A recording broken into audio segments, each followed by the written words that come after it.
Tenho compaixão da multidão. Jesus, Marcos, capítulo 8, versículo 2.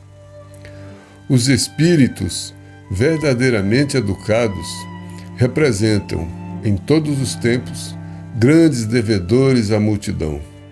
Raros homens, no entanto, compreendem esse imperativo das leis espirituais. Em geral, o mordomo das possibilidades terrestres, meramente instruído na cultura do mundo, esquiva-se da massa comum ao invés de ajudá-la. Explora-lhe as paixões, mantém-lhe a ignorância e costuma roubar-lhe o ensejo de progresso. Traça leis para que ela pague os impostos mais pesados, cria guerras de extermínio, em que deva concorrer com os mais elevados tributos de sangue.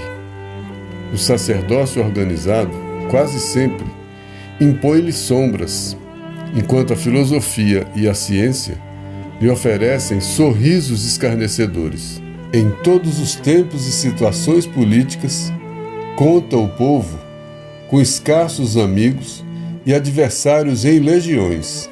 Acima de todas as possibilidades humanas, entretanto, a multidão dispõe do amigo divino. Jesus prossegue trabalhando. Ele, que passou no planeta, entre pescadores e proletários, aleijados e cegos, velhos cansados e mães aflitas, volta-se para a turba sofredora e alimenta-lhe a esperança, como naquele momento da multiplicação dos pães. Lembra-te, meu amigo, de que és parte integrante da multidão terrestre. O Senhor observa o que fazes. Não roube o pão da vida. Procure multiplicá-lo. Emmanuel. Bom, mais um texto que a gente vai estudar, conversar sobre ele, sobre a interpretação do Emmanuel de algum versículo do Evangelho. E hoje o texto é sobre o versículo 2 do capítulo 8 do Evangelho de Marcos. Só o versículo, uma frase de Jesus: tenho compaixão da multidão. Jesus falando que ama a multidão. Aí Emmanuel escreveu esse texto e colocou o título Multidões. Interessante, né? Essa palavra multidão, nós vamos conversar sobre ela. Emmanuel faz a gente refletir sobre ela. Quando a gente ouve essa palavra multidão, a primeira coisa que vem à nossa cabeça é um amontoado de pessoas. E só que esse sentido evangélico que Jesus tratava a multidão é no sentido de todos, né? Somos irmãos, filhos do mesmo Pai. Então somos todos iguais, somos todos um, né? É a família total. Então a multidão é essa família total, sem esses destaques individuais. Somos todos iguais, somos essa multidão. E aí a gente realmente passa a vida lutando para deixar de pertencer a essa multidão. Porque a gente passa a vida tentando destaque. Eu não quero ser mais um na multidão. Olha, quantas vezes a gente já ouviu falar isso? Sabe com quem você está falando? Você não está falando com a multidão. Você está falando com uma pessoa importante. Eu não quero ser mais um. Mas nós somos mais um nessa multidão. E a gente não aceita ser dessa multidão. Porque essa multidão sempre foi maltratada. Essa multidão sempre foi explorada. Por quem? Por esses que conseguem algum destaque em algum campo. Esses usam o destaque que conseguem para se diferenciarem da multidão e para explorarem a multidão. Mas o aprendizado cristão é exatamente o contrário. Paulo de Tarso falava que ele era devedor, né? Que ele era devedor de todos. Eu me sinto devedor a gregos, a bárbaros, a sábios, a ignorantes. Foi o que Paulo de Tarso disse numa carta aos Romanos, capítulo 1, versículo 14. Olha, ele se sentia devedor de todos, gregos, quer dizer, dos que sabem, e dos bárbaros, dos que não sabem, dos sábios, dos ignorantes. Olha, porque, né, eu vim para ajudar, para colaborar. Somos todos dessa multidão de imperfeitos. Então nós fazemos parte da multidão de imperfeitos. Que maldade com o nosso orgulho, né? Que maldade com as nossas pretensões. Primeiro porque eu não queria ser da multidão. Eu faço tudo para me destacar. Eu faço tudo para aparecer. Eu só falta, né? Não tem aquela piada, põe a melancia na cabeça, eu grito, pinto o cabelo eu faço qualquer coisa. Exótica, tento ganhar dinheiro para sair da multidão, eu compro um carro que a multidão não tem. Eu faço a casa que a multidão não tem. Eu frequento lugares que a multidão não vai. A multidão é que frequenta o hospital público. É a multidão que está sofrendo aí na pandemia. Só que aqueles de destaque, que não estão acostumados a serem tratados como a multidão é tratada, nessa pandemia estão sofrendo. A vacina, por exemplo, a gente viu um monte de gente sem querer ser da multidão. A vacina vai ser por ordem de idade. Quantos tentaram burlar essa ordem de idade? Quantos prefeitos, autoridades políticas nos municípios tentaram vacinar os seus? Por quê? Porque os seus não são da multidão. Os seus são os seus. São mais importantes? São mais poderosos? Têm mais dinheiro?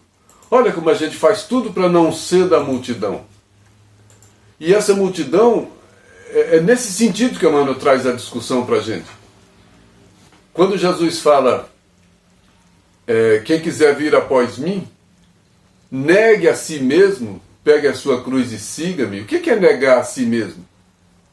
Deixa de achar que você é o mais importante da multidão. Negue a si mesmo. Veja que você é igual. Perceba que você é mais um. Porque na hora da solidão da morte, por exemplo, do corpo físico, a gente é mais um. E às vezes com uma carga mais pesada ainda. Porque fomos mais um dessa minoria que explorou a multidão. Que usufruiu das dificuldades da multidão. Nós estudamos para que as nossas profissões façam com que a gente não seja igual a todos. Para que os nossos salários nos diferenciem de todos. Para que todas as nossas possibilidades na vida sejam diferentes. Eu tenho um plano de saúde que me diferencia da multidão. Eu tenho dinheiro que me diferencia da multidão. Eu sou o doutor fulano de tal. Eu não estou na multidão. Olha como a gente usa esse doutor. É para não ser mais um. É para não sermos iguais. Porque detestamos sermos iguais. Com quem você pensa que você está falando. Não é com mais um da multidão. Mas nós fizemos só pequenos comentários, sem maiores pretensões, mas a gente vai entrar no texto agora, nessa linha dessa multidão, dentro da compreensão evangélica. Porque Jesus via na multidão o amor que ele tinha a todos. Nós, na multidão, não vemos ninguém. Olha a diferença. É a mesma multidão, só que Jesus olhava a multidão e não diferenciava ninguém, mas amava a todos.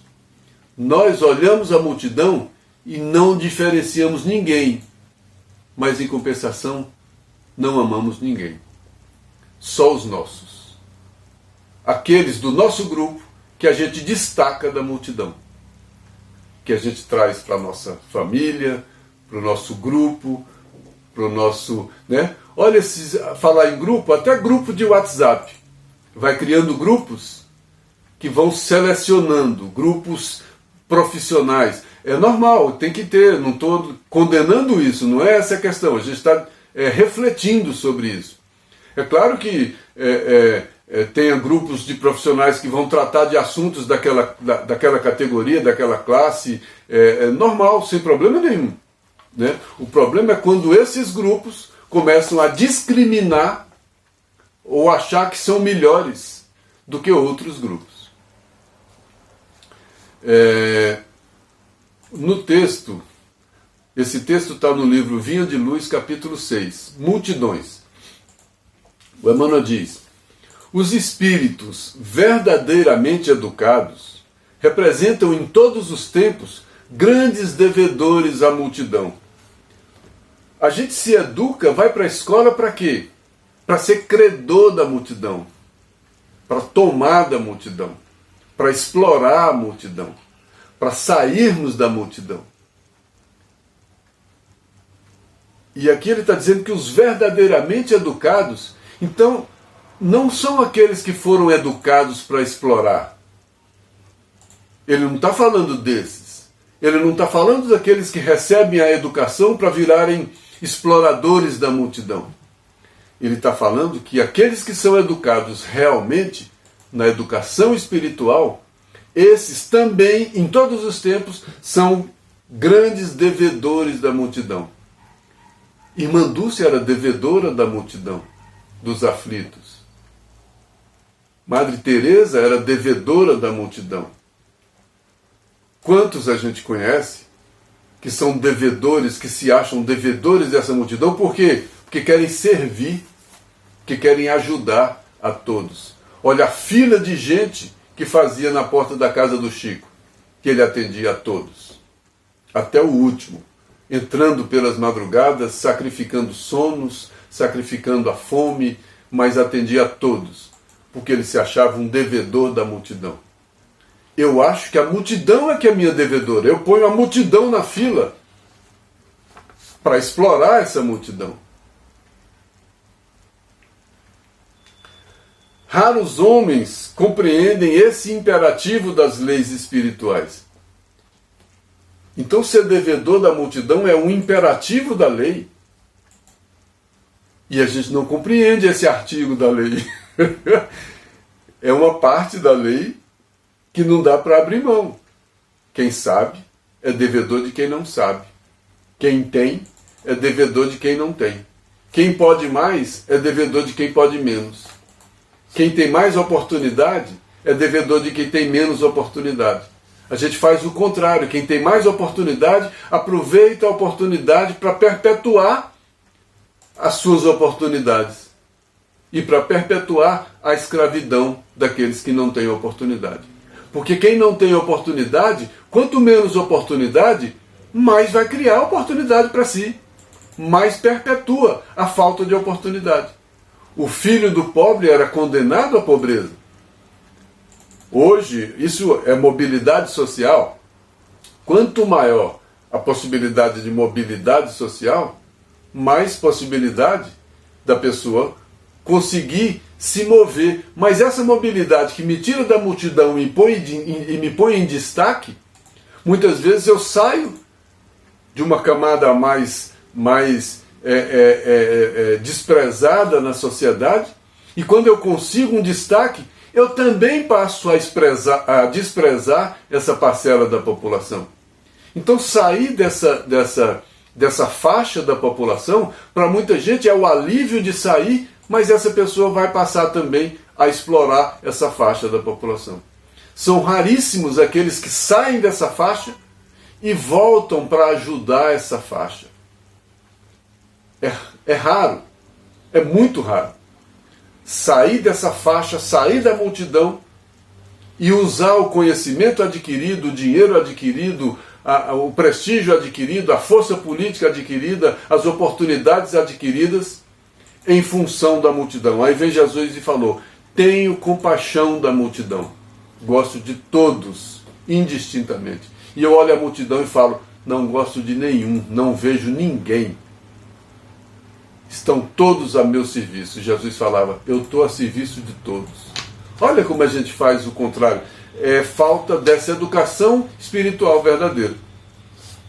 Tem um outro texto do livro Ideal Espírita, também Emmanuel, capítulo 26, que o título é Dívidas. Fala dessas dívidas.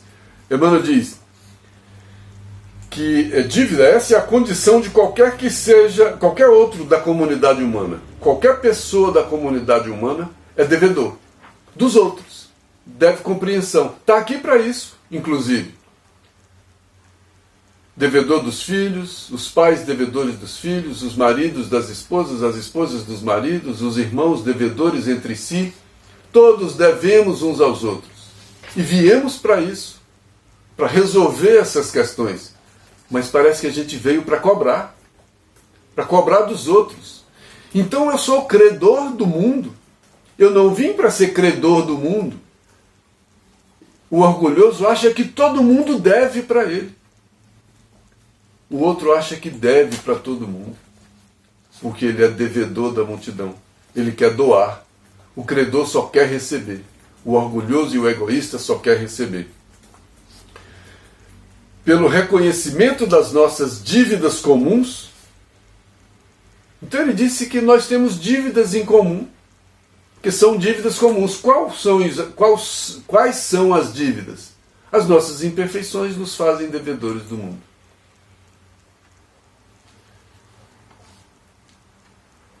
Pelo reconhecimento das nossas dívidas comuns, provamos a real inconsequência do orgulho e da vaidade.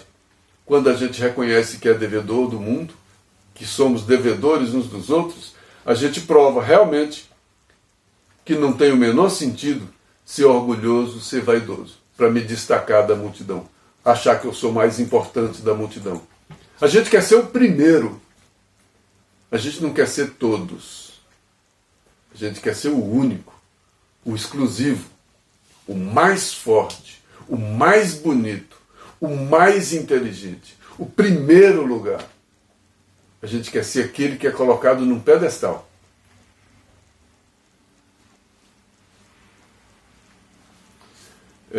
No texto de hoje, Emmanuel continua.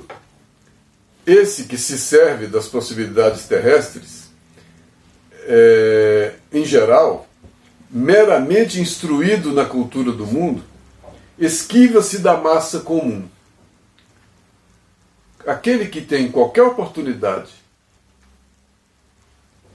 que começa a se destacar em qualquer coisa, instruído na cultura do mundo, olha que ele não falou instruído na cultura espiritual, ele falou instruído na cultura do mundo. E a cultura do mundo qual que é? É se dar bem, à custa de qualquer coisa, à custa da multidão, à custa de todos. Então, essa pessoa se esquiva da massa comum. O educado espiritualmente vai em busca da massa comum para servir. Esse não, esse se esquiva, ao invés de ajudá-la. Explora-lhe as paixões, mantém-lhe a ignorância, costuma roubar-lhe o ensejo de progresso. Os exploradores do mundo exploram as paixões, criam paixões e exploram. A gente nem vai entrar muito nisso, mas quando a gente vê, por exemplo, a gente está próximo da época de Páscoa. Eu vou tomar cuidado em falar isso, porque eu não quero entrar demais nessas questões. Mas a gente vê mães diaristas que não ganham o suficiente para se alimentar. Criam necessidades de ir no mercado, deixar de comprar arroz para comprar ovo de Páscoa, para comprar chocolate para fazer mal para os seus filhos, para os seus netos. Que coisa essa foi criada? Que exploração é essa? Por que tem que dar presente no Natal, presente no Dia das Mães, presente no Dia dos Pais, presente no Dia dos Namorados, presente nisso, ovo de Páscoa? Por que isso foi criado? É a multidão que paga. Quem são os beneficiados dessas paixões, dessas falsas necessidades criadas, que a multidão se escraviza nela e é explorada por ela? Quem que essa multidão está mantendo? Quais os benefícios que essa multidão tem com isso?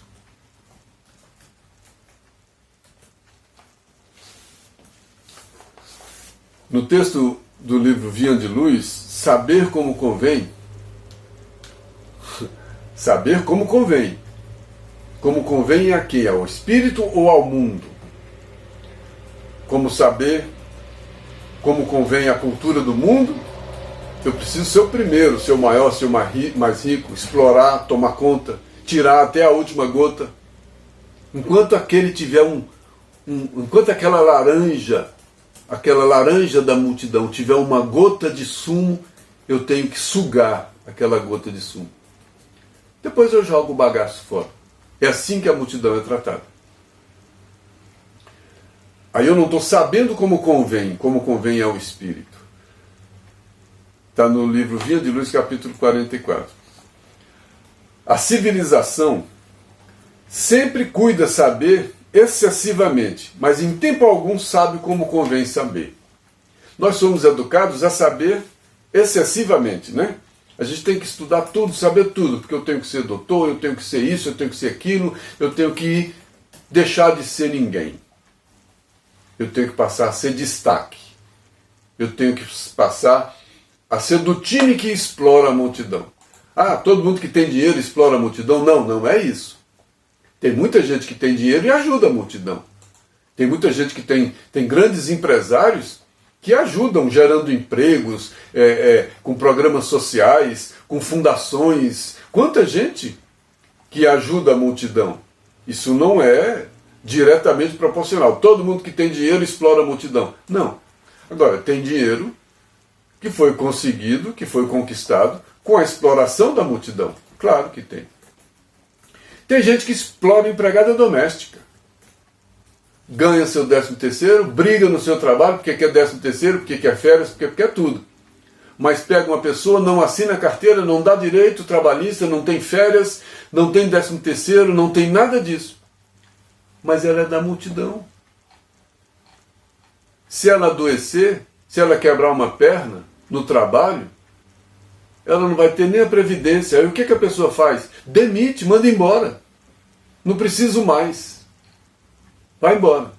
Devolve para a multidão que Jesus cuida, que Jesus ampara.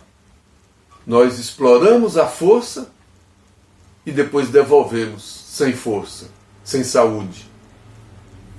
Olha a escravidão, a história da escravidão. Olha a exploração dos mais pobres, dos mais que têm menos oportunidade na vida. Então a civilização sabe, mas não sabe como convém. Aprende a saber, mas saber para explorar. O que eu aprendo para explorar. E ele falou, é por isso que ainda hoje o avião bombardeia. É o que ele falou. O avião tem que saber, tem que ter conhecimento, tem que ter ciência para fazer um avião. Mas o bombardeio é saber como não convém. A tecnologia usada para aquilo que não tem fraternidade, que não tem utilidade para as pessoas, é saber como não convém. O meu saber, se eu usar o meu saber para explorar, é saber como não convém.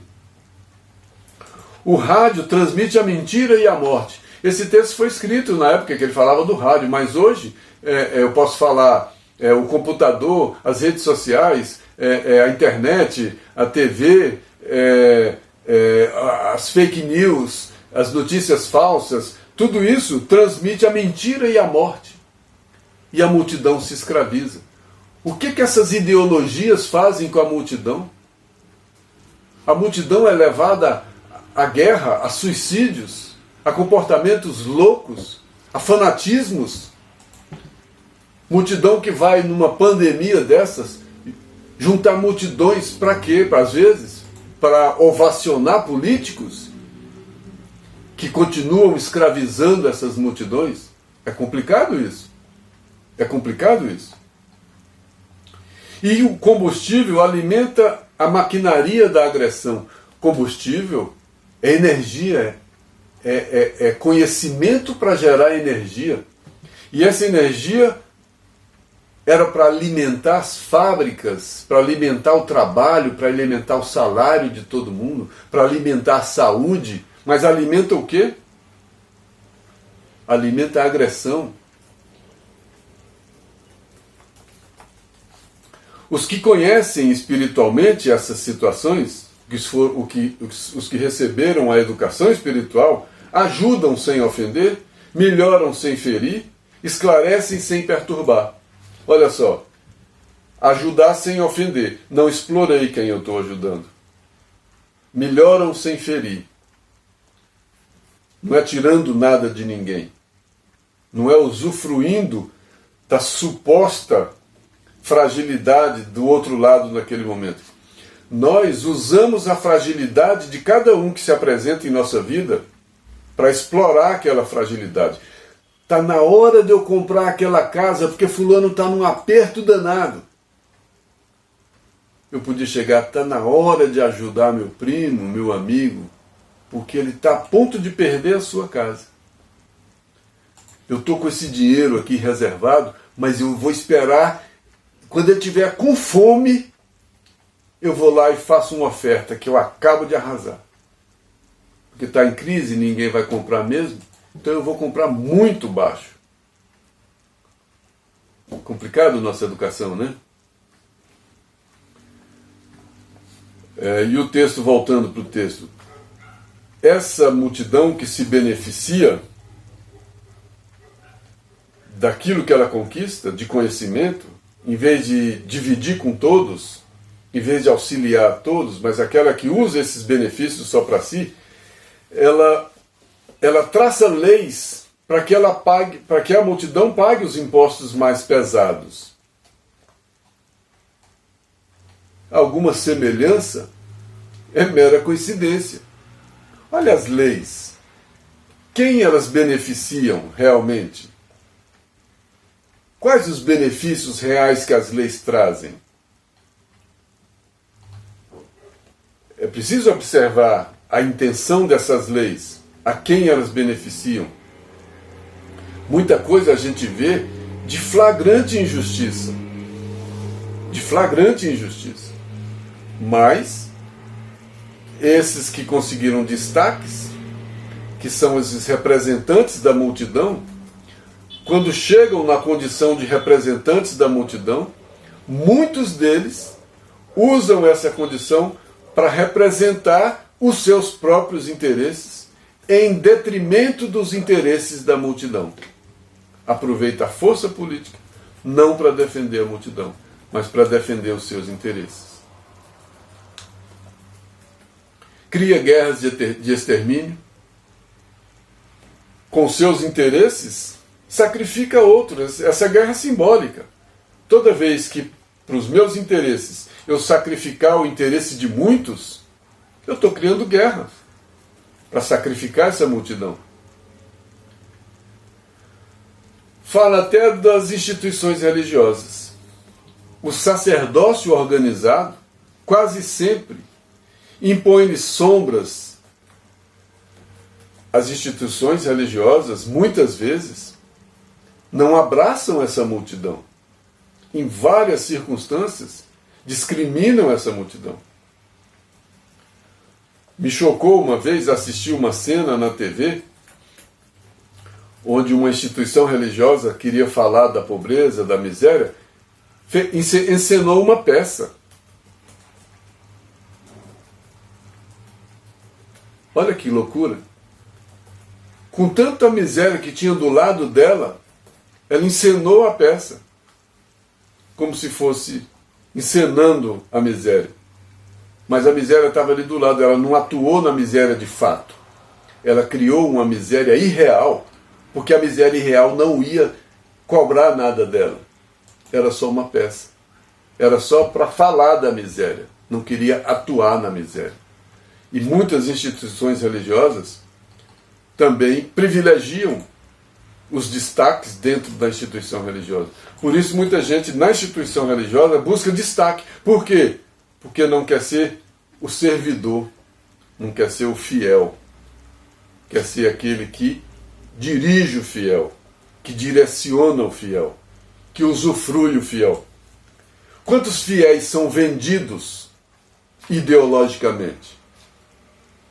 Quantos fiéis são vendidos pelo interesse econômico, pelo interesse financeiro, pelo interesse da instituição? E os fiéis, muitas vezes, ingenuamente, na melhor das intenções, pagam o que não têm para a sobrevivência opulenta, orgulhosa, ostensiva das instituições. A filosofia e a ciência muitas vezes oferecem à multidão sorrisos escarnecedores, sorrisos de ironia. Você não sabe nada. Quem sabe? O doutor, doutorado, pós-doutorado, esse não trabalha mais. Não estou generalizando, claro, absolutamente. Mas quantos pensam assim? Agora eu não trabalho mais. É da tradição nossa. No Brasil, colônias, no começo da República também, as pessoas iam estudar fora e voltavam para mandar. Não, agora eu não trabalho mais, agora eu só sou o chefe. O chefe não trabalha. A gente assistiu o filme Nosso Lar e a gente chocou, porque eles diziam, não, aqui quem governa é quem tem mais responsabilidade. Aqui é quem lava as mãos. O mundo está acabando, não, fica aí que eu vou ali para o meu retiro, eu vou ali para o meu descanso, e deixa a coisa arrebentar por aí, está arrebentando entre a plebe. Eu estou protegido dentro do muro dos meus castelos, e fora dos muros do castelo, a multidão está morrendo de fome, porque não tem alimento, porque o alimento que conseguiram colher, o poder político foi e pegou como imposto, e a multidão ficou com fome.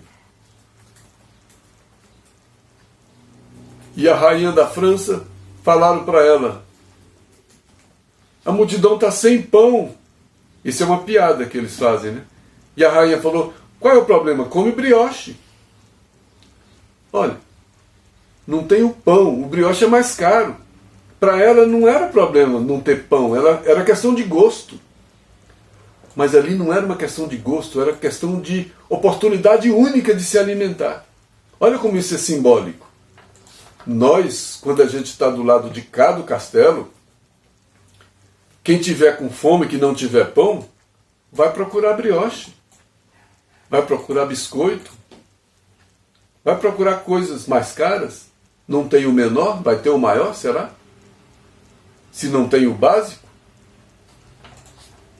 É fácil botar milhares de pessoas numa fila, numa pandemia, para fazer qualquer coisa. Tudo hoje que o necessitado, a multidão vai fazer, mandam a multidão para a fila. No maior desrespeito à multidão. A multidão pode ficar na fila. Eu não posso ficar na fila. Nem do remédio, nem da saúde, nem de nada. Eu não fico em fila, porque eu não fico em fila. Fila é para a multidão. Eu furo a fila, eu corto a fila. Quem fica na fila é a multidão. Eu não vou para o hospital público, quem vai para o hospital público é a multidão. Eu não estudo em escola pública, quem estuda em escola pública é a multidão. Mas na universidade pública me interessa. Aí eu tomo as vagas da universidade pública que me interessam e deixo a multidão sem escola. Depois criam alternativas que a multidão que não pode vai pagar. E muitos que tiveram outras oportunidades que deveriam observar melhor essa justiça, não usufruem. Essa é a lógica do mundo. Aí um texto do livro Vinha de Luz, Igreja Livre. O Emmanuel diz, eu só quero fazer uma observação. Eu me incluo em todos esses erros que a gente está comentando aqui. É porque o Emmanuel está fazendo a gente pensar. Aí esses comentários que eu estou fazendo são comentários de reflexão. Não são comentários de recriminação. Eu não estou recriminando o mundo achando que eu estou certo e o mundo está errado. Não. Tudo que eu estou dizendo aqui eu estou sentindo também que cometo. Que também todas as oportunidades que eu tive de ficar do lado de cá dos muros do castelo, eu também desconsiderei a multidão. O que eu estou tentando é entender a reflexão do Emmanuel, né? E a gente vê os momentos em que a gente é multidão e os momentos em que a gente tem o pavor da multidão. Me livra dessa sina de ter que ser, de viver na multidão. Porque eu faço tudo para sair da multidão. Que eu quero destaque, eu quero exclusividade. Tem gente que gasta fortuna, porque manda buscar de longe um pano que ninguém tem, um tecido que ninguém tem, um modelo que ninguém tem. Tudo bem, a multidão se impõe, a moda é outra coisa que é imposta à multidão, que a multidão se escraviza. Tem uma roupa boa, às vezes, a multidão, mas tem que seguir a moda, porque a moda segue as estações. Por que a moda segue as estações? Tudo bem, tem a questão do calor, do frio, da roupa mais apropriada e etc. Mas tem muita coisa que dava para passar. Mas que as estações a cada ano se repetem. E aí tem que jogar tudo fora, para consumir tudo de novo. A cada ano tem um Natal. A cada ano tem um aniversário. A cada ano tem uma Páscoa. A cada ano tem tudo de novo. Os mesmos impostos. As mesmas coisas. A multidão tem que pagar. A cada ano tudo de novo. Com um trabalho que não dá nem para se alimentar. Mas a multidão tem que viver. Mas eu quero tudo na minha vida, menos ser da multidão. Mas quando eu estiver explorando a multidão, para mim está ótimo. Porque para mim não vai faltar nada. E aí as ideologias não são libertadoras. Não interessam em libertar a multidão. Porque é a multidão que acaba alimentando a estrutura da injustiça. Aí Emmanuel vem e fala um texto, igreja livre. Igreja livre? No livro Vinha de Luz, capítulo 55.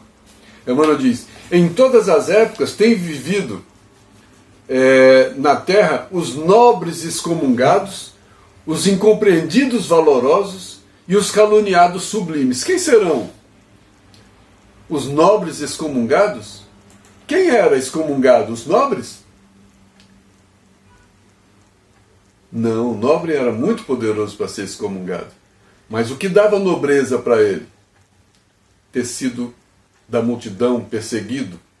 Então são excomungados da vida, não são excomungados literalmente das igrejas. Esse excomungado é um termo que exclui a comunhão que a igreja fazia. Aí ele está usando esse termo de maneira mais genérica. Excomungado é aquele que foi excluído, né? Então os nobres excomungados, aqueles excomungados que têm valor espiritual, os incompreendidos valorosos. Quantos da multidão morreram na miséria, sem valor nenhum, que não foram compreendidos? Valorosos. Por isso aqui no mundo espiritual eles dizem que os espíritos se assustam, porque tem uma inversão, porque vê a frequência, a vibração, o espírito. E às vezes rainhas se assustam quando vê escravos iluminados. Como pode? Esse escravo iluminado, ele me servia e eu estou aqui. Quantos relatos na obra espírita tem sobre grandes orgulhosos, poderosos, que assustaram quando viram seus servos passando como luzes por eles e eles chumbados na imperfeição. Esses são esses incompreendidos, valorosos, são esses excomungados da vida. Esses do Calvário que Jesus se referiu. E os caluniados sublimes, né? Aí ele diz, eles passam nos círculos das criaturas, como acontece hoje, perseguidos e desprezados entre os sarcasmos e a indiferença. A multidão passa até hoje. Por isso é que ninguém quer ser da multidão. Mas teria duas opções. Melhorar o tratamento e a visão e a concepção de multidão, ou eu só saio da multidão e continua a multidão mantendo a estrutura. O mundo ainda não fez a opção de todas as forças melhorarem a vida de todos da multidão. O mundo ainda faz a opção de a minoria explorar a multidão. Essa é a opção do mundo, mas é a opção do mundo de imperfeições. Esse mundo é imperfeito, por isso que ele está falando de igreja livre. É simbólico isso. Olha aqui. Excomungados dos caminhos humanos. Excomungados dos caminhos humanos. Por quê? Foi excomungado da escola, foi excomungado do trabalho, foi excomungado da dignidade, foi excomungado da formação profissional, porque não teve oportunidade, foi excomungado da vida. Né? Esses excomungados dos caminhos humanos, que não foram aceitos nesses caminhos, porque foi um caminho da minoria. Se tendes uma consciência sem mácula, se esse excomungado é limpo, é livre, tem a consciência limpa, não vos magoe com a pedrada dos homens. Não sofra com essa injustiça. Não sofra com essa incompreensão. Não sofra com nada disso. Há uma igreja augusta e livre na vida espiritual, que é a acolhedora mãe de todos nós. Então na vida espiritual tem a igreja da multidão. Tem o lugar da multidão, que recebe essa multidão. Então tem um lugar mais justo? Estou falando de paraíso, estou falando de céu. Não. A lógica muda. Porque no mundo espiritual, mais livre dessa matéria, mais livre da força dos interesses das coisas, a visão muda, modifica, é outra. Por isso que ele chama de igreja livre. Então há no mundo espiritual uma igreja augusta e livre. Livre desses interesses, livre desses orgulhos, livre dessas vaidades, livres dessa minoria que explora. E essa igreja acolhe a todos. Não explora ninguém em função de uma minoria. Em todos os tempos e situações políticas, conta o povo com escassos amigos e adversários em legiões. Sempre, né? Entretanto, a multidão dispõe do amigo divino. A multidão dispõe de Jesus. Né? A presença de Jesus. Jesus prossegue trabalhando.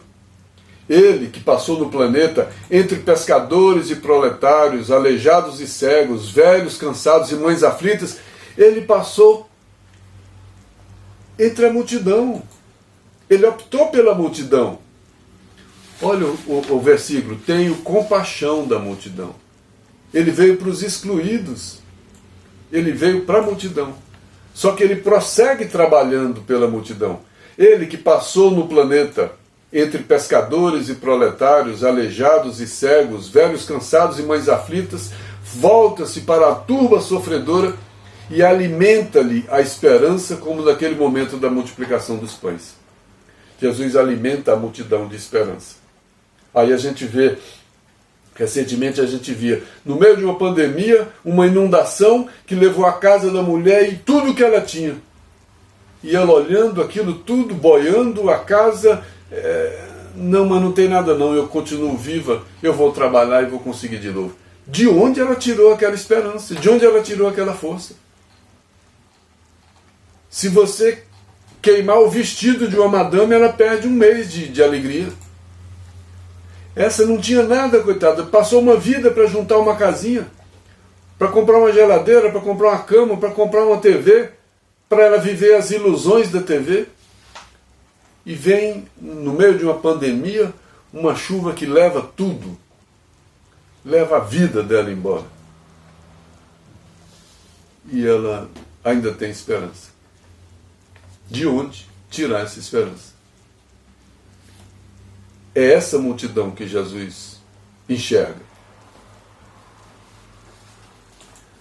Lembra-te, meu amigo, de que és parte integrante da multidão terrestre. Olha, Jesus está dando só um lembrete para a gente se lembrar que nós somos da multidão.